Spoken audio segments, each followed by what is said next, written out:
camera and my And tell me when to start. Yeah.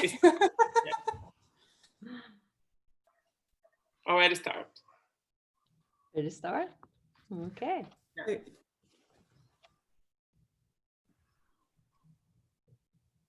Hello.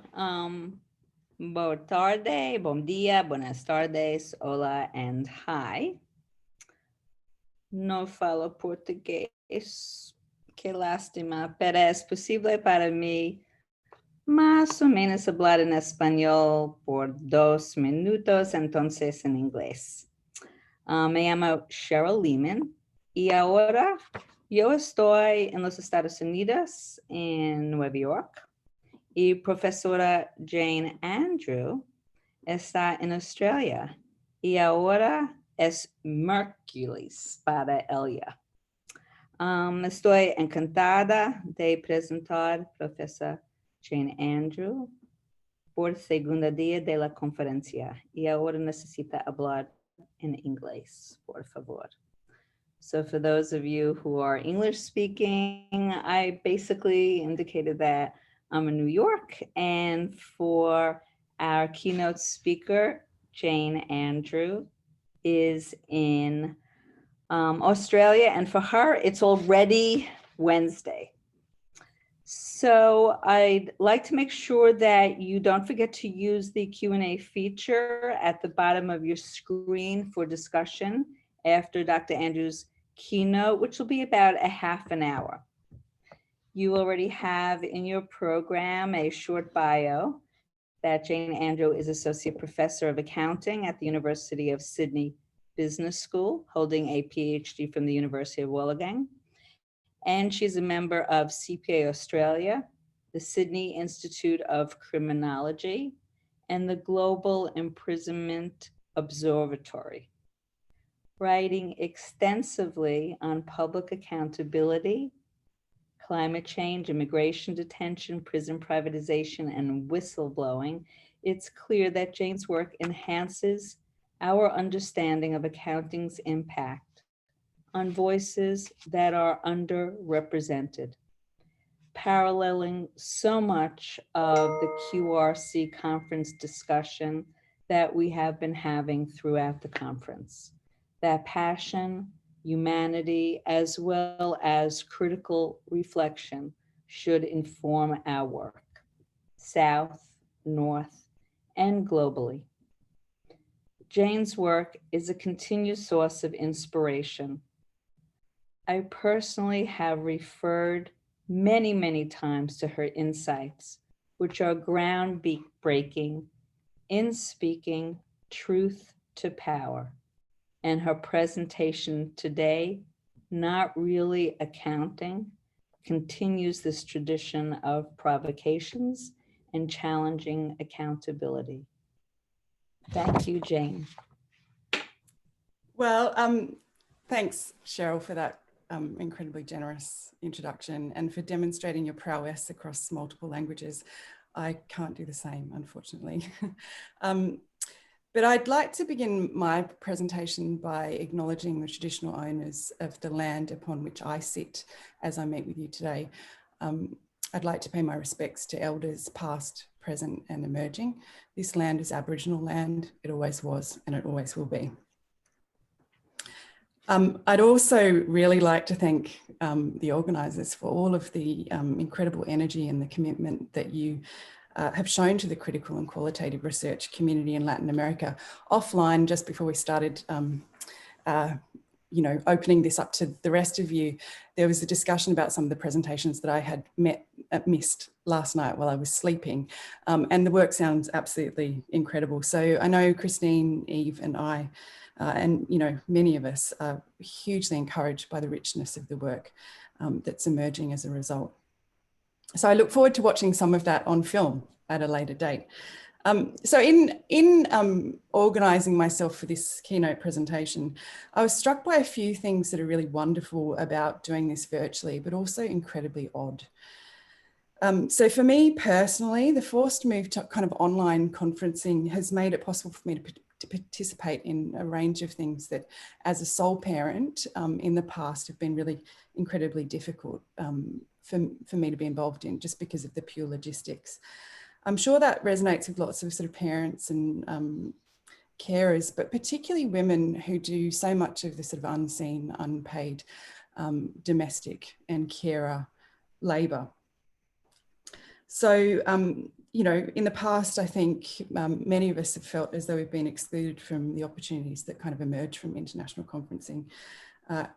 Or if we do participate, it takes an incredible amount of reorganisation of the domestic sphere that's, you know, tiring and taxing. So personally, I've really enjoyed the break from the guilt of not being able to attend things that perhaps I've been invited to, or attend things that I feel as though I should attend. And I've really noticed the extraordinary mental load that I've carried in terms of being able to navigate the home to travel, and also to travel from the Antipodes. And I'm sure that's true for kind of many of us. But unfortunately, the other side of this is it kind of disembodies us from, you know, each other and the kind of collective experience of community that's so important. That's such an important part of being together as humans in space. So it kind of produces a new form of alienation that I think is not wholly helpful. But that aside, I think we've been incredibly inventive and adaptable, and it's been really amazing to see the way that we've been teaching and interacting and navigating the challenges of this global pandemic, and perhaps the, you know, very real challenges that we face in terms of managing our carbon footprint on the planet. So I'm hoping that in the absence of sort of being with you, I've still been able to produce something that's kind of interesting as a talk, and that in the Q&A, we can have some of that much more interactive, animated, humanizing kind of component that's so important.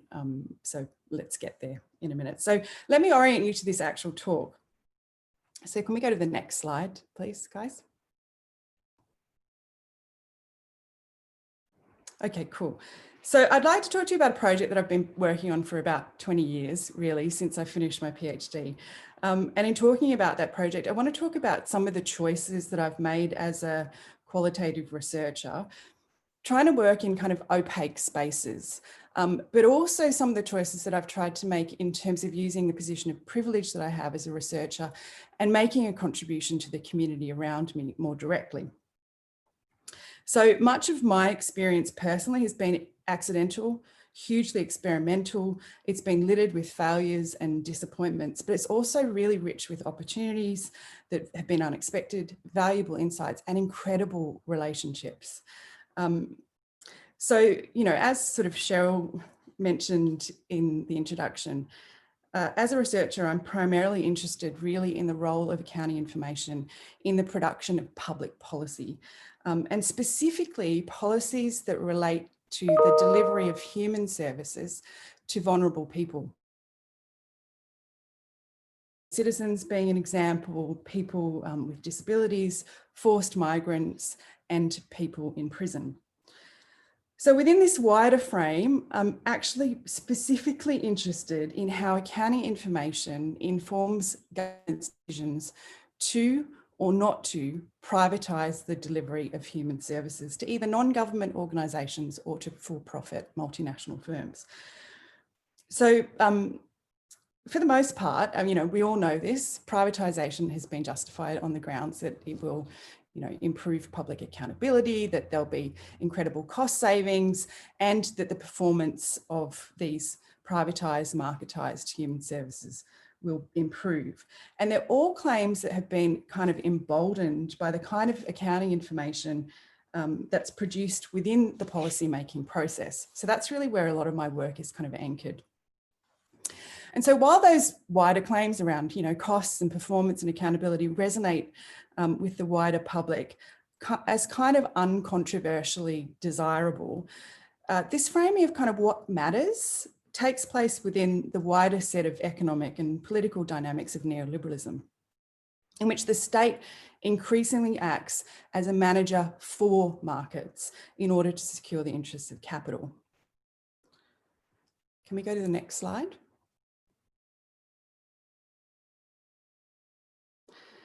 So, you know, as we know, there's this huge and growing and incredibly interesting literature on neoliberalism.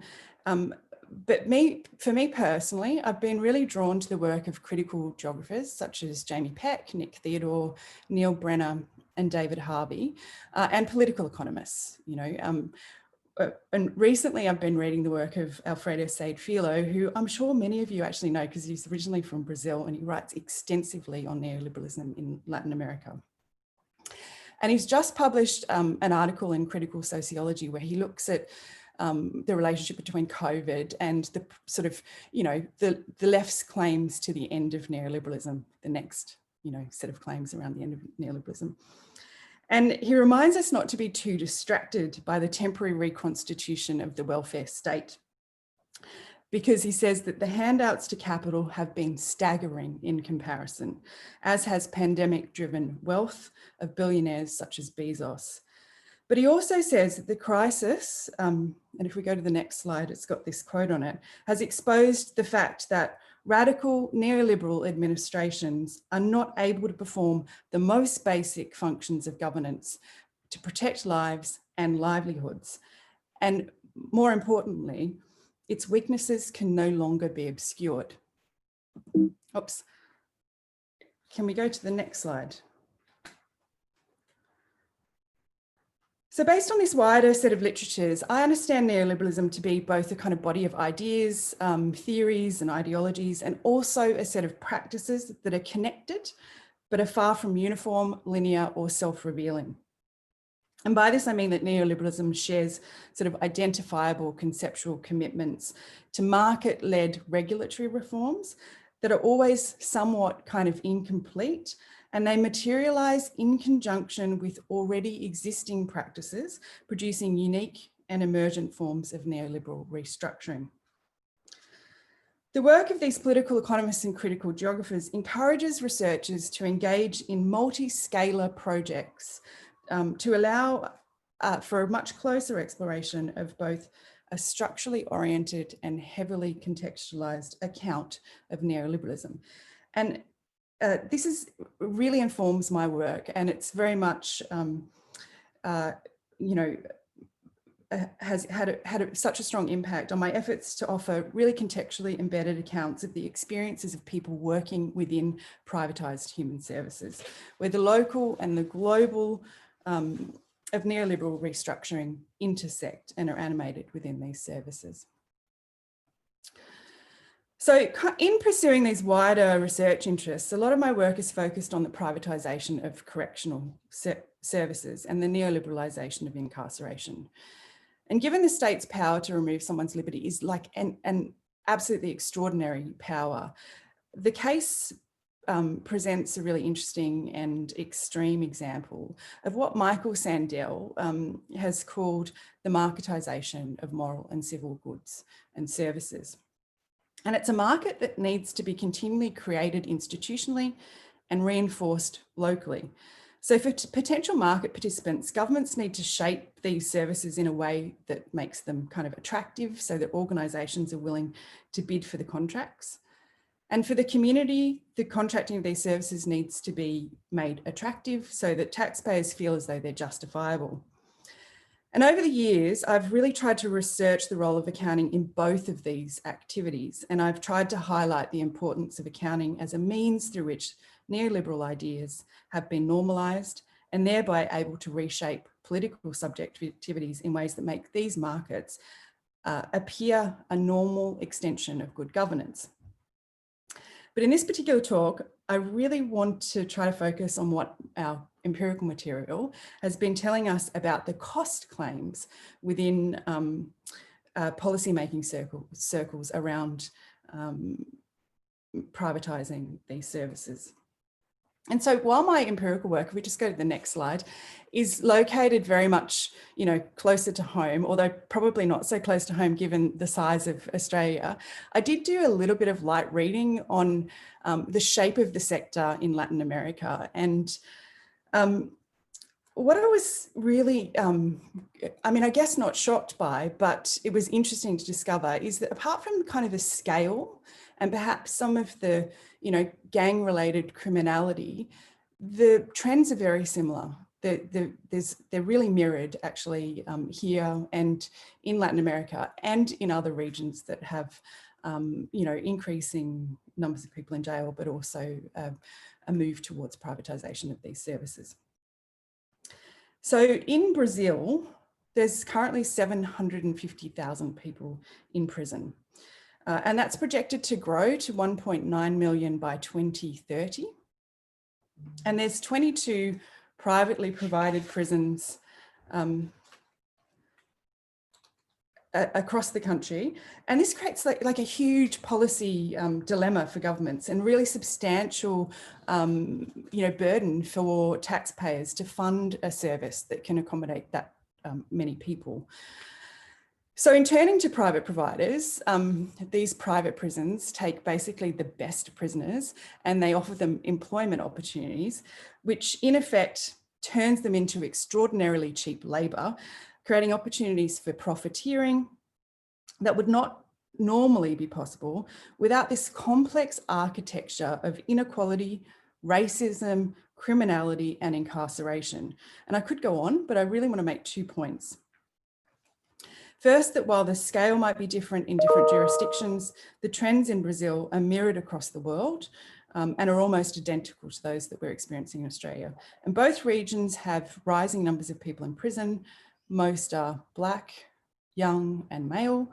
There's a growing percentage of people who are in prison waiting to be sentenced or waiting for their trial. And the fastest growing prison population is women. And all this has led to, what the literature describes as kind of an incarceration boom. If we go to the next slide, I think that might speak to this, yep. Or, what's been referred to as the prison industrial complex.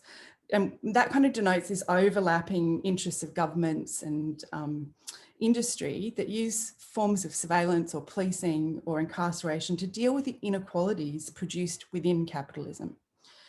So Luc Wacquant, in his book, Punishing the Poor, suggests that the prison system is now the largest public housing initiative for people with some form of social disadvantage, such as poverty, having an intellectual disability, having a drug dependence, or having some kind of mental health condition.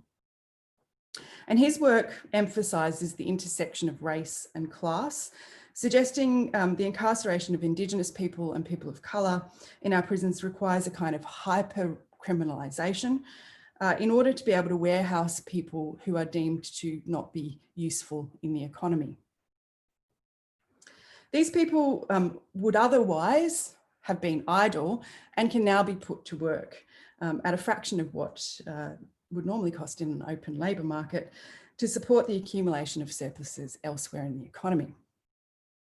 So in accounting, Cheryl's done some really excellent work on this. Second, the most importantly, in terms of this current project that I'm working on, while research has tended to focus on the benefits of prison labour provides capital as a means to either drive down the costs of prisons or extend opportunities for profit taking, when governments turn to for-profit providers, in Australia at least, these providers rely almost exclusively on downward pressure on employment conditions and employment costs of correctional officers. So if we go to the next slide. Unfortunately for governments, the idea that profits can be crafted from incarceration is not actually that politically palatable, at least in Australia. And the idea that these profits are then extracted from reduced staff costs or prison labour, rather than forms of innovations, is even less popular. So for the most part, the source of profiteering and the mechanisms used to extract it are obscured so as not to attract public discontent and upset the narrative of marketised human services as a universal and obvious public good. So in an effort to try to kind of understand these dynamics, my co-author, Dr. Max Baker, and I set about interviewing a huge range of people within the sector. So we've talked to ministers, heads of department, union leaders, regulators, prison inspectors, and correctional officers. We've also studied like an enormous amount of archival data, which includes the contracts, parliamentary inquiries, annual reports, investigative journalism. And alongside this, we've spent sort of a week in each of the jurisdictions that has a private prison, doing prison visits where we could, spending time in bridging centres, providing post-release support to prisoners, and also with prison management, corporate executives, and again with officers. So in doing the work, we realised that it was incredibly hard to build a picture of the performance of the sector. Now, this is partly because there's huge jurisdictional differences in Australia, and it's partly because there's some complex confidentialities around what can be said in the public domain as it relates to the functioning of prisons. But it's also because there's a large number of agencies involved, and none of them had made privatisation or an assessment of privatisation core to their activities, despite proposing routinely further privatisation. So as a result of that, we established the Private Prisons Project, which is basically a publicly available database that's searchable, that brings together all of the material that we've used in our research that is not confidential. And, you know, I really feel like this is something that as critical researchers that view research as a public good could be doing a lot more of, in terms of just making other research possible for other researchers, especially when we realise how difficult it is to come to an understanding of the particular spaces that we're working in. But it also does another thing, which I think is perhaps even more important, which is that it creates space for discussions that are often impossible because of the way institutions orient themselves to foster the kinds of discussions that they prefer to have. So in our case, there was really a lot of talk about further privatisation, but not a lot of information about why this was justifiable. Or not, as the case may be. So in order to deepen our understanding of the role accounting plays within neoliberal restructuring projects, we ended up focusing a lot on the experiences of people who have worked or are working within privatised human services. And we do this to kind of draw attention to the way that accounting for staff affects workers in neoliberalising workplaces, both in terms of the actual nature of the work that they do, but also the way that work has been reconstituted to help produce an image of success, particularly in terms of costs at a variety of scales. So either within the prison itself, within the company more broadly, or within the state. And we also highlight the spatial dimensions of both accounting and neoliberalism, demonstrating the ways in which accounting helps to shape space both practically and conceptually, and the ways in which this production of kind of neoliberal spaces at different scales works to reproduce neoliberalism. So in the end, we interviewed about 45 correctional officers in all of the jurisdictions that have private prisons to get a better sense of their experiences at work. So I'd just like to spend a little bit of time talking about one of these prisons and what we learnt about the accounting for staff at this particular prison. So let's go to the next slide. Okay, so let me kind of unpack this briefly for you. The particular case prison I'm going to talk about is actually a prison that's held up as being the best performing private prison in the country. And often is also referred to as the best prison in the country. So there's lots of public attestations to its, you know, its spectacular performance and its capacity to save taxpayer funds. So for years, the Inspector of Prisons has been saying things like, if we just go to the next slide, this prison offers value for money, it performs really well. If there's problems, they're responsive. And they've also described the provider as having successfully cut staffing costs while maintaining optimal staffing levels. So we thought the cost effectiveness of the prison could probably be explained by downward pressure on wages, the fact that the staff profile was younger and less experienced, and that the vast majority of roles had been casualised to avoid paying things like overtime. And to some extent, that does explain those cost savings. But it wasn't all that was going on.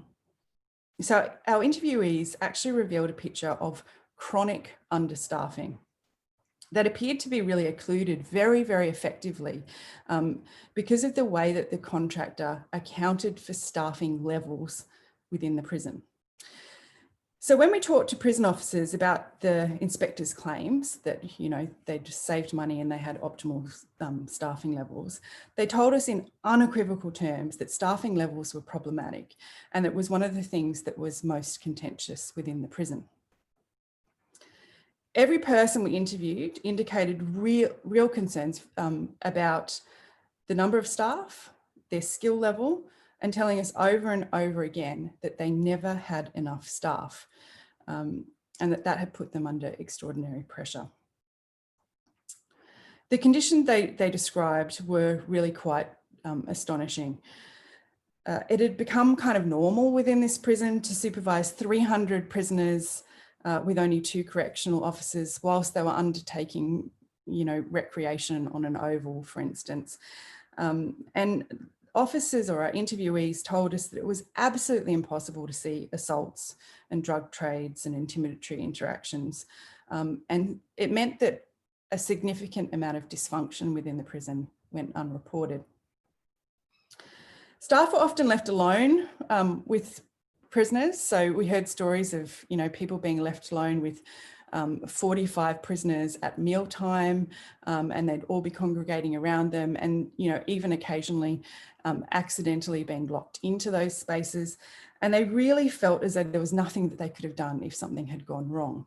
So they described letting a lot of things slide, you know, and described a culture of prisoners that had a growing sense of power. So after spending, you know, hours talking to officers and the people working in this prison, we started to sort of form a view that the prison was sort of dangerously understaffed, and the officers were clearly stressed and stretched. But officially, the public had been told that staffing levels at the prison were optimal, and that continued to be the case. So no doubt there's, you know, a whole heap of ways that the official narrative can become decoupled from the practice, but we still wondered why this kind of vastly different assessment of staffing levels had, you know, emerged and seemed possible within the context of this prison. And it took us, you know, quite a lot of time, you know, sitting with our data, I think, and thinking about what people had said to us. And what we discovered was that our interviewees had talked to us extensively about a practice within this prison called cross-deployment. And it slowly became clear that this was really critical to the talk about staffing levels, and also the way staffing levels could be represented to the inspector who was making the claims about staffing levels. It helped form this kind of on-paper version of adequacy, as opposed to this spatially embedded experience of inadequacy. And we learnt, for accounting purposes, maybe if you skip on to the next slide and the next one after that, yeah, that we learnt from, for accounting purposes, staffing levels were measured in terms of units. But this was never a site of work. Instead, officers worked in residential blocks where prisoners were, you know, housed, or in activities, which included things like industries and education and transport and healthcare and exercise. And in using units as the measure for staffing levels, much of the reality of prison work could be completely ignored. For accounting purposes, this became a kind of closed unit of labour, which in this particular prison tended to be 6 staff, irrespective of the work that they were doing in the blocks or the activities. Staff began each shift within a unit, And from this, they were cross-deployed to undertake their very normal, everyday activities. If staff raised concerns about staffing levels, management consistently denied shortages of staff, saying, you know, they'd started the day with the minimum requirement of staff per unit.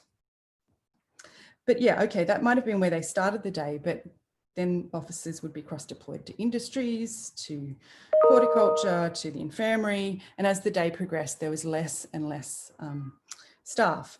So interviewees told us how they'd call a prison manager to let them know that there was, you know, some issue with staffing, and often felt that their staffing levels were so low that they actually needed to lock down the prison, that they could no longer function. It was that unsafe. And they would be told things like, you know, there's no problem down there. You started the day with 6 staff. You've still got 6 staff. If we go to the next slide and the next slide, sorry. Yep.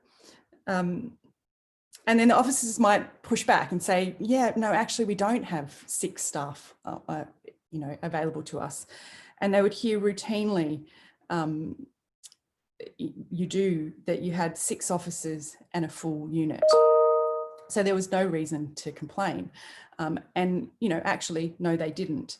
So in accounting for staff as a unit, cross-deployment meant that the regular work of the prison was accounted for as if it was a temporary arrangement and did not really count, because the artificially created, spatially dislocated unit was staffed in accordance with the contract. So in accounting for staff in this way, it made it easy for managers to ignore staff when they raised concerns about risks and staff shortages. It also made it possible for staffing levels to be measured as optimal by regulators and inspectors, thereby ignoring the spatial realities of work within the prison. So while contractors and managers and policymakers cared about this kind of artificial measure of staffing, staff cared about ratios of officers to prisoners in the spaces in which they were actually doing the work, and not this artificially manufactured space for management. So in effect, the use of both the unit and cross-deployment to account for and not account for staff created a useful ambiguity around the basic organisational unit of labour. And indeed, this form of accounting for staff decoupled from actual work and without clearly defined worker-prisoner ratios has become one of the primary ways these contracts are now made attractive to private providers. Can we go to the next slide? Okay, so what can we kind of conclude from all of this? Well, firstly for us, you know, I think we know that privatisation puts downward pressure on wages and the conditions of people working within privatised human services. But there's other less obvious mechanisms that are being mobilised to ensure private providers are willing to bid on contracts. So these contracts are not actually attractive in and of themselves. They have to be made attractive to generate some commercial interest. And we're learning more and more about the way private firms are allowed to account for staff creates the margin for profit seeking while appearing to discharge their responsibilities to employ sufficient numbers of people to deliver human services that are being contracted. In this case, we've shown how the use of cross-deployment allowed prison management to account for staffing levels on a daily basis in a way that fulfilled their contractual requirements while also minimising labour costs. From management's perspective, the strategy proved an effective way to meet both their contractual obligations to the state and their financial obligations to their shareholders. And from the government's perspective, the strategy allowed the provider flexibility to staff the prison as they deemed appropriate. And it also created a means to measure staffing levels that was both fixed in time, so at the start of the day, and space, the unit, as the basis of performance assessment. This enabled them to sustain the view that private provider was operating at optimal staffing levels, producing the terrain around which the provider could be held publicly accountable. But it also does more than this. The use of cross-deployment changed what and who counted in space. And it produced spaces that do and don't count. In accounting for staff in the prison, the unit, which was an entirely artificial space, was the only space that seemed to matter. And it was an accounting space decoupled from the space of work. So to our minds, cross-deployment represents one of the many new ways to account for labour within neoliberalising public services. And it has a distinctly spatial element that has allowed it to be embedded kind of effectively within work practices of the prison.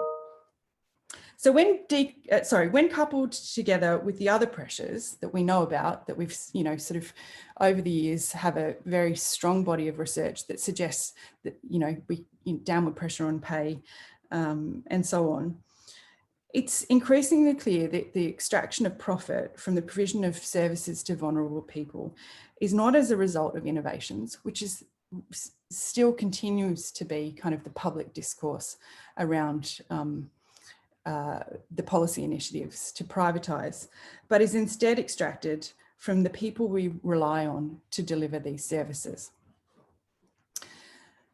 So in light of what we're learning about human service delivery in the context of COVID, these same strategies seem to apply and be in play elsewhere. And they've had really quite catastrophic effects on both workers and residents in many human services, particularly aged care.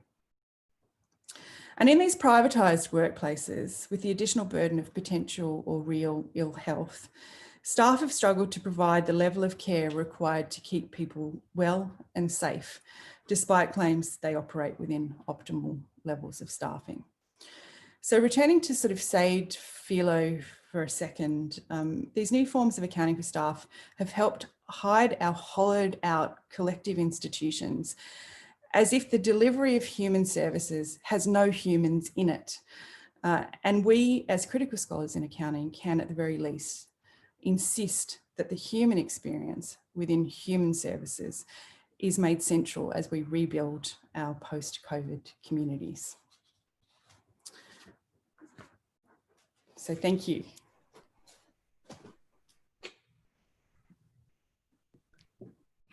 You can see Cheryl. Well, thank you, Jane.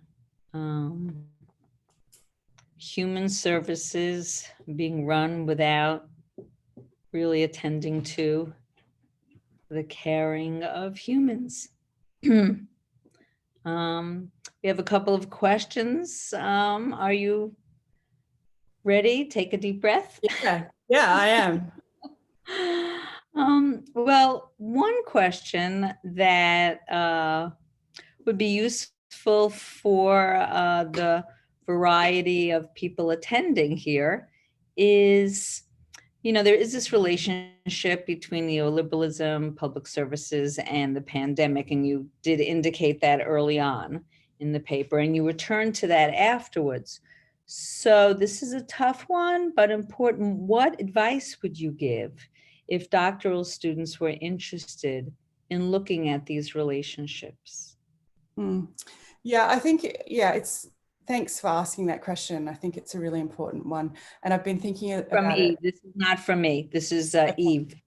Yeah, I have been thinking a lot about it. And I think, look, our experiences across the globe has been different, but it has really exposed some significant issues, particularly in the prison sector, privatised prison sector, but the prison sector more broadly, but also aged care.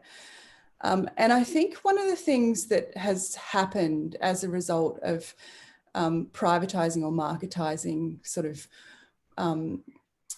human services is this flexibility around staffing that's created precarious conditions for workers. And basically workers have then become almost weaponized, and responsibilized. So whilst we've provided people with very little protections to see themselves as part of a community by, making them casuals, making them work across multiple institutions, which we heard in our research that correctional officers were casual. So they'd work at this prison and another prison, and they'd just get whatever shifts they could possibly get.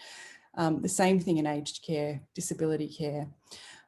So I think when we've broken things down and people feel as though they really have to fend for themselves, and then they're responsibilized with behaving in a way that's kind of in the interest of their community. So in Australia, we were asking aged care workers to only work at one centre. Well, they couldn't do that possibly. They couldn't possibly provide for their family under those conditions.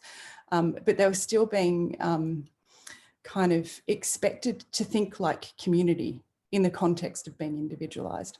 So for me, there's something in that. There's something in this kind of the exposure of this dual narrative around the self and the collective that's become more apparent, I think, as a result of the pandemic. I don't know if that answers your question, Eve, but Well, I really... so would you suggest that looking at the dynamics would mean interviewing? Would it expand by having more types of workers? What would be a doctoral project for that? Okay, so I think, as I said in my talk, I don't think we spend nearly enough time talking to people who work in these institutions. I think we talk, so in the prison sector, there's a wealth of literature on prisoners, perhaps on management structures, but there's very little work on prison officers. You know, that's not, you know, I'm not just talking about our work, but across the board in sociology, criminology, and so on. So if I was to answer the question about what I think would make good projects, it's talking to people who work in these privatised human services and really understanding the effect of privatisation or marketisation on their conditions, not only as workers, but how they can deliver that care to, you know, vulnerable people. And Eva asks a sort of follow-up, and it really is, why does this seem to make sense to politicians and citizens? What kind of, quote, propaganda that promotes this as a good thing to privatize it? Is it the lack of information that these places have become dangerous to the people who are working there as well? Yeah, I think this is also a really good question, and I don't actually have an answer to it, but I have spent a lot of time speaking with private prison providers. So for whatever reason, they've been happy to talk to us. And I can see how powerful and persuasive their message is of innovation. And I can see how policymakers have responded to the stories around innovation. But kind of embedded within that is actually this, you know, much wider set of dynamics around allowing further space for capital expansion, you know. So, you know, when capital's kind of in crisis and it's looking for things to do, this is work that it can do. So I think it's a complex mix of, yeah, like really interpersonal kind of interactions between potential providers and policymakers that's persuasive, and it makes arguments about, you know, the ways in which labour gets in the way of the delivery of high quality human services. They lean into that argument extensively, and, you know, there's this really strong sort of literature on that. But there isn't strong evidence that that's the case. And particularly when you compare performance outcomes, if you're thinking about prisons in Australia, performance outcomes of public prisons are infinitely better than private prisons. And now when we're talking about aged care, which has been a real topic of discussion here, and I'm sure elsewhere, what had happened in the aged care sector was that everyone had bought into this story that you would never send your old person to a public aged care facility. That was a terrible thing to do to your old, you know, member of your family. You should, if you really cared about them, send them to a private provider in which you can make some kind of consumer choices about the way that they would be cared for.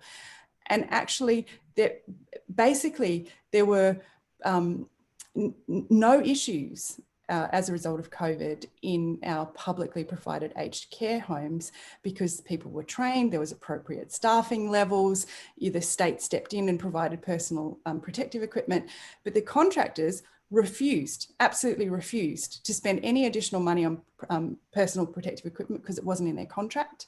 The staffing levels were, you know, basically left up to the provider to decide. They didn't have to have any kind of qualifications, like a profile of qualifications within the centre beyond the very bare minimum. So suddenly this kind of, myth around public aged care being a hellish experience and a terrible thing, and you're actually a bad child if that's where you would send your senior, to the community starting to think, oh, hang on a minute, like they're actually profiting off some space between a diminished experience for staff and residents, and they're actually failing in their duties. So, yeah, fascinating.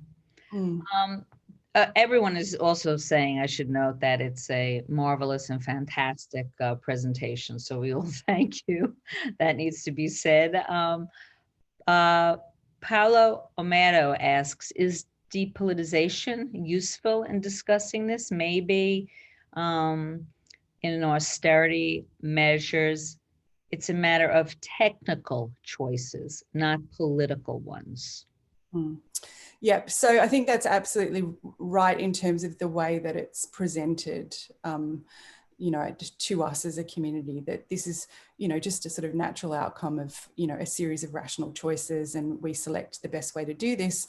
And, obviously all of the options are imperfect, but the privatisation and growing privatisation of human services will lead to, competition will lead to greater innovations and so on. And this is not politics. This is just what's good for the country or good for the community.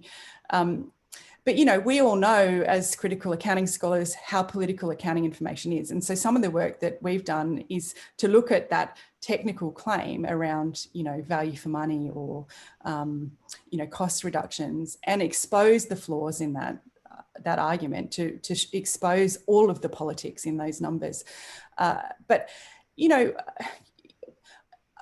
one of my bugbears at the moment is that I feel as though we've moved so far away from having political conversations with each other in communities around sort of normative beliefs around what we should be doing. So how we should be delivering service, what services we should deliver, to really questions of, is that cheap, is that good, have I got choice, and I don't think we have this kind of, rich anchoring in sort of basic civics to facilitate the kind of political conversations that we need to have in order to, decide what kind of community we have. So then we just fall back on, oh, well, it was cheaper, or, there's some performance metrics that will keep them in line, or, and I think that's tricky. I think it's really difficult for communities to have informed, animated discussions. And I think that's one of our jobs as critical scholars in this space, because we've got all of this kind of really rich technical understanding of what's going on. We also have a solid understanding of sociology, political economy, and so on. And combined, we're a powerhouse in a lot of ways in terms of having publicly useful, evidence-based conversations with policymakers. And, Max and I have, I alluded to our private prisons project database, which is one thing that we've done, but we do, we participate in parliamentary inquiries. We have a lot of conversations with policymakers and politicians, both shadow and in office. We do a lot of media. Like, we really try as much as we can to kind of use what we're doing to shift some of those discussions in a way that makes it possible to talk about what we should be doing. And that is a political conversation. It's so well put that the conversations could be so much more enhanced and enriched about what would be better human services, not just the normalization of this deviance of it's cheaper. I have 3 questions from Sandra Maria, and they are in Portuguese. So I will ask either Fernanda or Sylvia to come on. I can help you. Thank you, Fernanda. You're welcome. Sandra saying that is a marvelous research, a lot of questions she wanted to make to you. And she's asking if you evaluated the mental health of the employees of the prison system, if you get in touch with those issues during your research. She's also asking about if you have seen any sort of dis disbalance between um, rights between women and men incarcerated, as we have seen in Brazil, um, in terms of not getting visits and women not getting visits from their husbands, while they are on the contrary submitted to men when they are incarcerated. If there is such a imbalance in terms of Australian society. Um, and also she asks about reintegration of prisoners into society, how Australian system manage that image of success of if the prison system is related to reintegration to society. Okay, there's a really great question. So mental health in terms of the officers, not directly, we didn't ask about that, but it was really apparent. There was two things that were really, really clear to us. They felt a huge sense of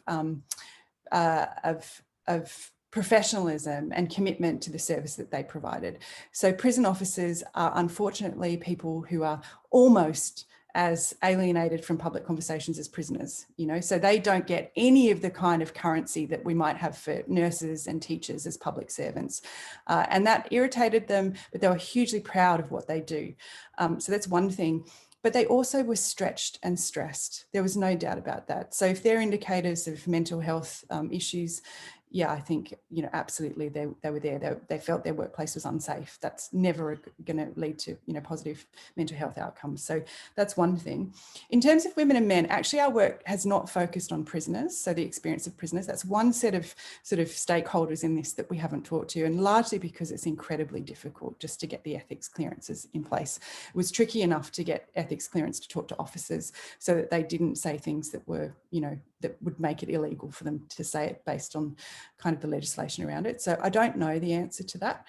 And then the third one was, what was it, Fernanda? Was related to image of success, of reintegration to society. Yeah. Okay, so this is great because we have a horrible rate of return. So, you know, about 50% of prisoners go back into the system. And we were told when we privatised a lot of our prisons that this would be improved, that this would be the magic bullet that would change this for all of us. It's actually gone up.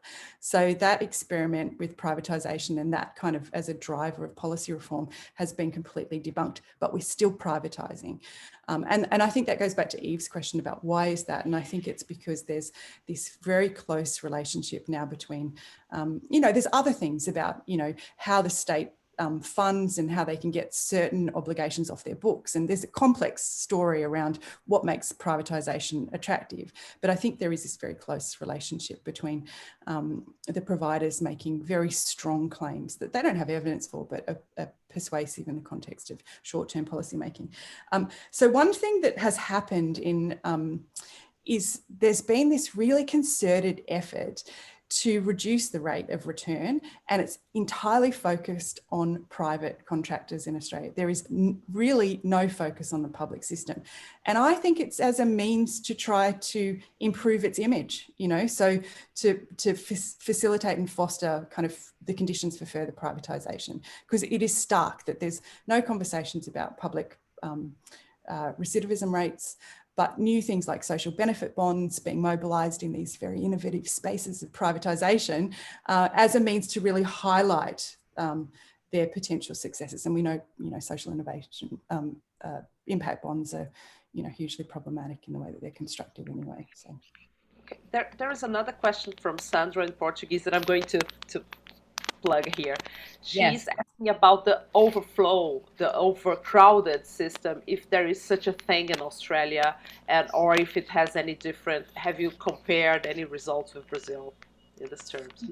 Yeah, look, we don't have the problem on nearly the scale that what I sort of my light reading, which was really quite traumatizing of the sector in Brazil, but there is a prison overcrowding problem. Now, you know, there's obviously these things don't happen in isolation, right? So there's this tough on crime kind of public rhetoric that comes out of our politicians. There's a court system that's underfunded and broken. So you've got lots of people who suddenly need to be warehoused somewhere waiting for sentencing. So you create the conditions in which, you know, prisoners need somewhere to go and the state can't build the facilities fast enough. They can't find the space quickly enough. So the private providers get right in there very quickly and say, we can solve this overcrowding problem. And the overcrowding problem is ridiculous because, you know, I mean, I think as Cheryl's sort of said in her work around, you know, the war on drugs and so on, like the definitions of criminality have changed so much. So in Australia, there's about 7% of our prison population that are there for crimes against people, so violent crimes. The rest are there for drug crimes, for property crimes, for, you know, failure to pay fines, you know, basically just being Indigenous is a reason to be incarcerated. So, you know, you create this problem through a complex set of factors of which private providers are very quick to jump in that space and say that they can fix this problem that doesn't even need to exist. Yes, thank you. Fernanda was very gracious by not asking something that she had in the chat. She didn't use her position there, but she's asking something that's sort of related to this. Did you face any sort of ethical challenge in your research? Did you have to manage any ethical challenge regarding the prisoners and workers? I think this is also a really good question because it goes back to sort of Eve's question, the broader question about how do you do this research? And look, we did. It was really tricky. It was tricky to get access. It was tricky to work out how to get that access, you know, whether we were to go through prison management or go through the union. In the end, we kind of did both, really, so that we could have a sense of what people were saying to us from a variety of perspectives. But prison officers have got duties under the law to not speak about certain aspects of their workplace. So we had to be really, really clear and careful about what those things were. So if you notice in my talk, I did talk about 6 staff because in the unit, because that's what it says in the contract. But beyond that, there would be no discussion really of staffing levels in more specific terms, because that would perhaps expose them to security risks. So there were ethical challenges, I think, definitely in terms of just protecting the participants from exposing themselves to legal risk, but also being precarious workers. They're casuals. Most of these people are casual staff members. They're not going to get another shift if they say bad things about their employer, which is one of the problems that the inspector has of prisons has come up against time and time again, but he doesn't speak about it because, you know, we'll just make that invisible. We won't talk about that. But, you know, you really can't speak without fear in the context of casualisation. So, so that created dilemmas for us to kind of create safe space to be able to speak and feel as though they're going to be anonymised effectively. So none of our research is anchored in a particular place because Australia it's a big geographic space, but there's not a huge number of us. So it's quite easy to identify particular prisons if you work within the sector. So we've had to be, again, careful about that. And one of the ways that we do that is when we've written things, we send it to the people who are participating that are mentioned, or the people we've interviewed in that particular prison, to get them to check it. To say, are there things in here that you feel as though make you vulnerable to being identified? And if they are, we change it. So it doesn't really matter in a way. It doesn't actually matter to our story which state, in which prison, you know, it's kind of, we can tell the story differently, but it's tricky. Sure. Making it anonymous and trying to have the impact and trying to have people safe. I think Fernanda is thanking you for that. We have a question from Barbara Voss, say amazing work. And this is also sort of an accountability question. So the government is paying these correctional facilities. Are they providing information on how they are utilizing those resources? Is the information quantitative? Is there any kind of accountability that the facilities offer to the government? So this is also great questions. This is really strong feature in some of the other work that we've done, is just trying to map that, because it's actually different in Australia jurisdictionally, because prisons are run by states. So what's required in each state is actually different. So in Western Australia, for instance, the contracts are in the public domain. So then you can see all the things that they need to report around, and that sort of reporting pathway. Whereas in New South Wales, none of the contracts are in the public domain. They're hidden behind a kind of veil of commercial in confidence, which is ridiculous given that in other states, private contractors can effectively participate in this market by putting the contract in the public domain. But in New South Wales, they claim that they can't, that they need it to be hidden from view in order to be competitive and so on. So it's different from depending on the jurisdiction. But it's still, Barbara, really internal to the logics of government. So even in Western Australia, which we've worked actually there a lot, and we've worked very closely with the Commissioner, who's the head of the Department of Corrective Services. And, what happens in terms of information flows between the prison and the department is never really in the public domain. So that next stage of sort of public accountability, in which we as citizens might be able to form an assessment as to the viability or validity of these marketised services, is just entirely avoided. We're just expected to kind of accept the claims of our government, which I think is really problematic. And we're a bit of a thorn in the side of, particularly New South Wales. The Minister for Corrections doesn't like us at all, because we keep saying there's no rationale for this not to be in the public domain. So there are things they have to deliver. They're often high level. There's lots of things that are left up to them to decide. And a lot of these providers, although, maybe we imagine that they're quite experienced in the delivery of prison services. There was one contract in Western Australia that was awarded for the management of a prison for women, who are actually the most complex prisoners to manage in a lot of ways, who had never run a prison before. In fact, they were a catering company, and they were so bad at their work, they ended up giving the contract back to the government and saying, we can't actually do this. So, I think how these decisions are made, who tenders, what they tender for, what their credentials are, what it is that they're supposed to deliver, all those things. There's an enormous amount of space for, much more information to be made both internally available, but also publicly available. Wow.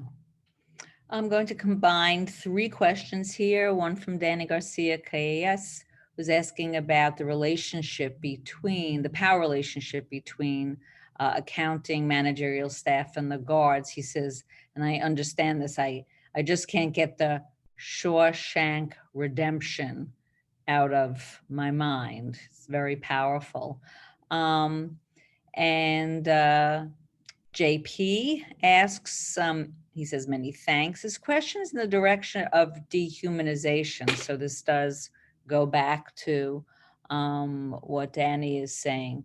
Prisoners become resources. Prison workers are costs. So there's no humans in any side of this equation. To society, they seem to be invisible. How to give back humanity and reverse this process. And he's been thinking about women in prison. They lose even the right to their bodies. As Butler writes, it's our last point of resistance. So what do we have when we lose control? What forms of resistance are still possible? And this is something that I've done looking at women in prisons, but you have access to that as well. Yeah, I mean, all important. I think I ended my presentation by saying somehow we've gotten ourselves into this situation in which the delivery of human services doesn't have any humans in it, and as though that's the case. And I'm not sure in terms of resisting that. I don't know anything other than what I do, in the work that I do, which is to keep trying to tell these stories in ways that is evidence-based and informed, and being kind of bold enough to speak to decision makers about the decisions that they're making and potentially the alternatives to them. I also think it's really good for us to seek out stories that don't tend to get told. And I think, unfortunately, in accounting and even in critical accounting scholarship, we don't tell the stories nearly enough of essential workers. Like, we now know, as a result of COVID, how critical essential workers are to our communities. We're all talking about it. Even the most extraordinarily privileged people like Madonna are talking about essential workers. It's this new kind of phrasing almost around these core roles, and I don't think our work does enough there. So when you look at the way that we talk about workers, we're often talking about accountants as workers, or even managers. And we might do some work on kind of, management in hospitals and perhaps talk to some doctors, but, nurses, like people who deliver our post, people who stock our shelves in grocery stores, all of these people that we now understand to be core, we do need to understand the effects of accounting on them and their practices and how they can do their work, and how we keep those services functioning in a way. Like aged care workers, I think we could do a lot of work on aged care workers, particularly in the context of COVID. So I don't know if that's resistance, but I see us as being really able to seek out the stories of people that often don't get told, and also speak a kind of language that's understood by power. And, we know its failings, we know all of its inadequacies, but I'm not afraid of kind of using it in a way as a weapon, I think, in my conversations with policymakers, because if that's what resonates with them, that's what I'll say. If it's something else in the public domain about, essential workers, prison officers, and telling their stories so that they start to get some of the currency that they deserve in terms of being recognised as public servants, critical public servants, then I'll also do that. So, I mean, that's me. I don't know what that means for us as a community, but I think we can do, we have this beautiful combination, I think, of skills, of, people are central to our work in critical research. Like, people are the core of our work. So given we know that there's all of these challenges in the community, I think we can animate that effectively. And there's a historical moment, I think, where it's potentially possible, and that's kind of now. It's really, really well said. I think this relates somewhat to the last question. We're a little bit over, but one more question maybe. This is from Douglas Rubiero. Amazing research, congratulations. He's talking about the psychological distress. Can you mention something about mental health? And I think you have, mentioned what enormous stressors are there for the workers. Totally. And I'm going to say one more thing on this. In privatised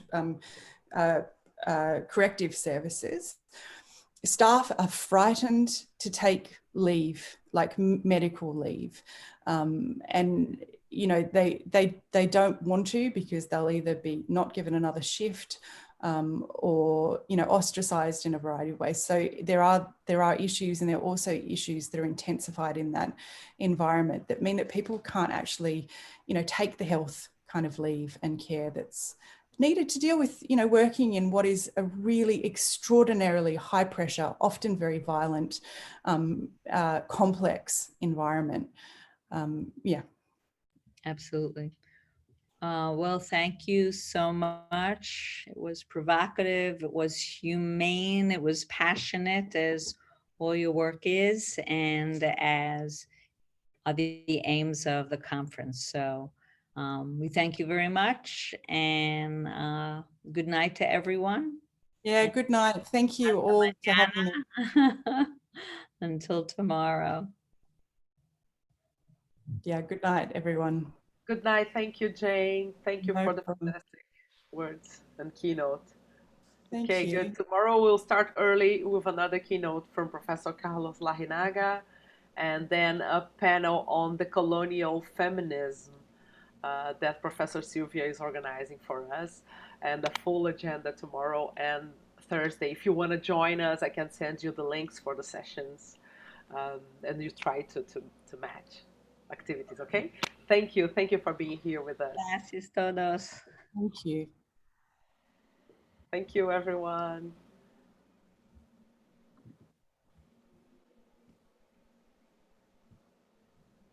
So, because I think you should